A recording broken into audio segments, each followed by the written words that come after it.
They built railroads that connected the U.S. They amassed fortunes and lived in lavish mansions. However, in just a century, it was all gone.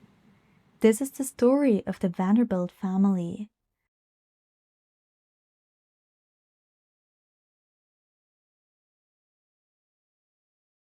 Cornelius Vanderbilt was born on May 27, 1794, on Staten Island, New York. His father, also named Cornelius, and his mother, Phoebe Hand, were farmers and ferry operators. The Vanderbilt family had been in America since the 1600s, when Cornelius's ancestor, Jan Urzon, came over from the Netherlands.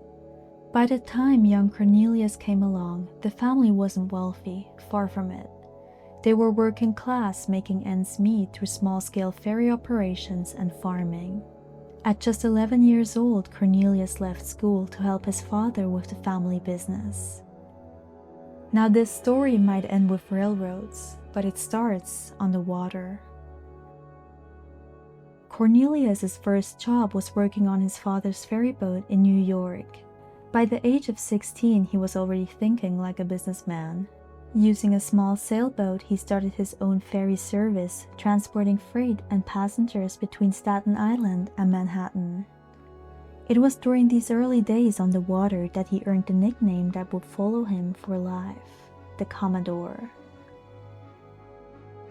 In 1817, Vanderbilt met Thomas Gibbons, a politician and steamboat owner looking for someone to captain his boat. Vanderbilt agreed to the job but kept his own ferry business running on the side. When Gibbons died in 1826, Vanderbilt continued working for his son. But by 1829, he decided it was time to go fully independent.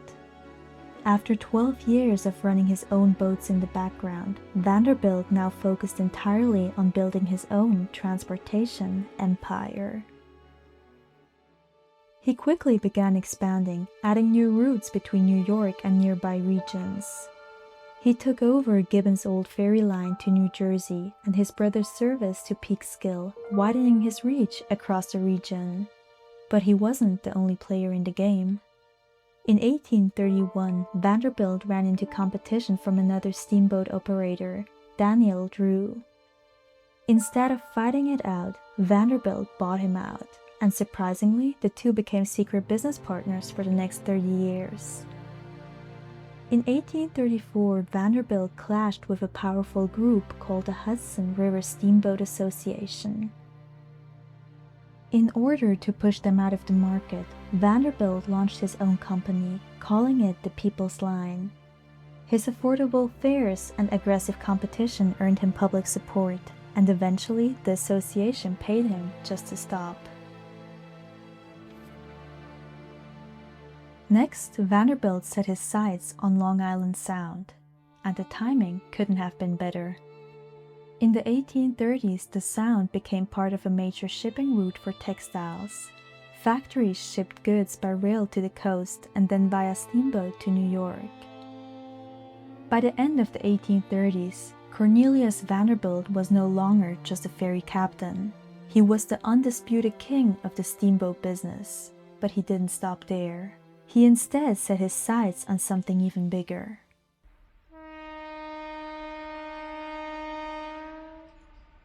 Vanderbilt started by taking control of connecting rail lines, but he had his eyes on one particular target: the New York, Providence, and Boston Railroad, also known as the Staunton Line.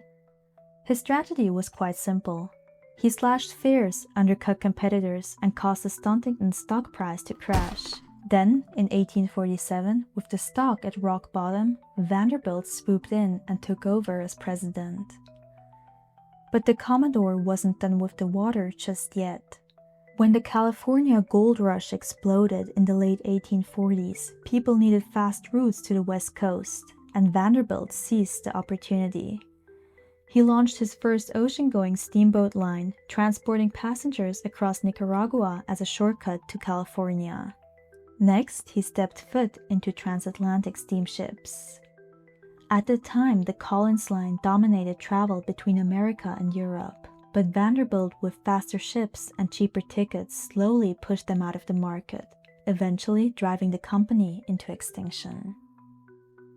By the 1850s, Vanderbilt owned a major shipyard, a marine engineering firm, and had become one of the most powerful transport moguls in the country. It was also around this time that Vanderbilt's railroad empire was starting to form.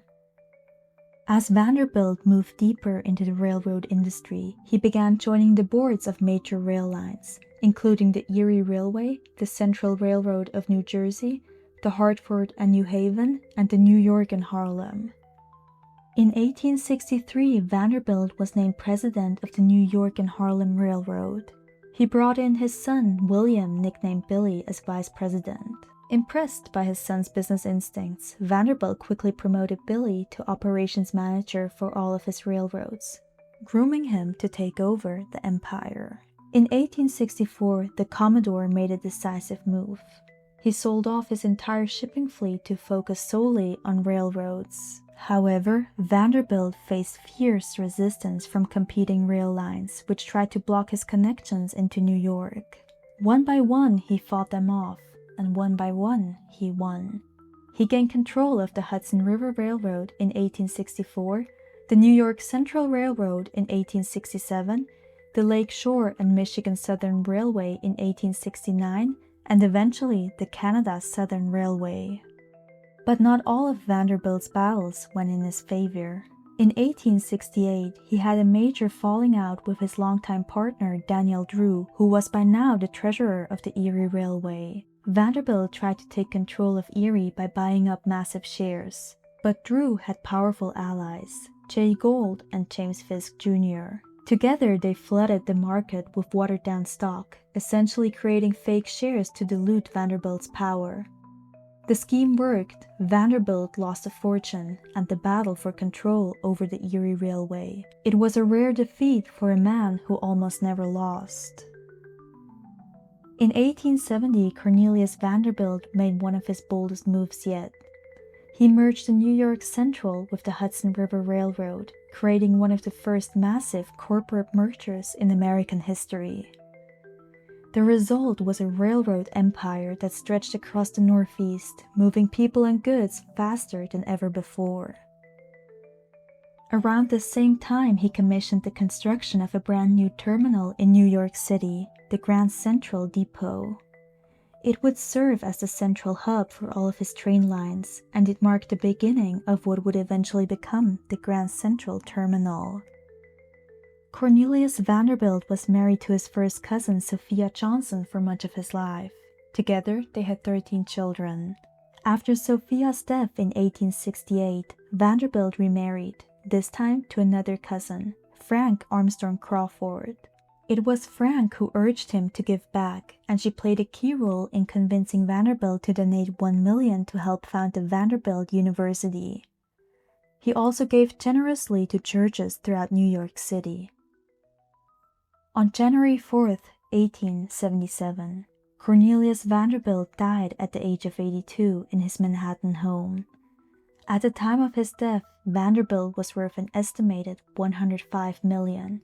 An astronomical fortune for the 19th century. He left 95% of his wealth to his son William, while his other children received only a fraction of the estate. The siblings were furious and took the dispute to court. In the end, the family reached a private settlement. William, now the heir to the empire, wasted no time. He not only maintained his father's legacy, he doubled the fortune, growing it to over $200 million, and continued expanding the New York Central Railroad into one of the most powerful transportation systems in the country. In 1883, William stepped down as president from all of his railroad companies. He handed leadership over to his sons, appointing them as chairmen. However, his sons didn't share the business instincts that had defined both his and his father's careers. So instead, he hired skilled professionals to manage the day-to-day operations. William would only outlive his father by 9 years, passing away in 1885.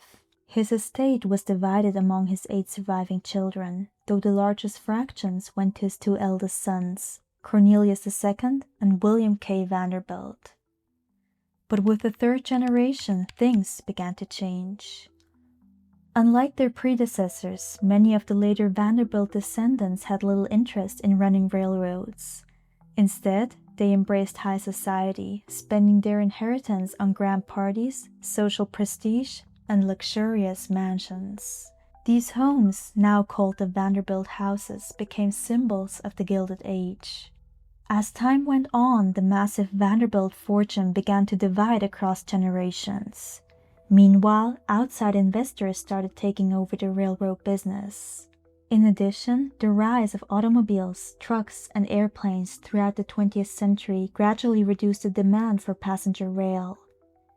The once dominant New York Central Railroad began to decline. It merged with other lines in a bid to survive, but by 1970 it declared bankruptcy.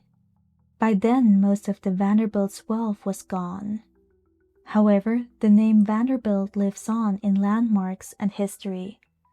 Especially Cornelius Vanderbilt, the Commodore, is remembered for the impact he had on the transportation and corporate economy.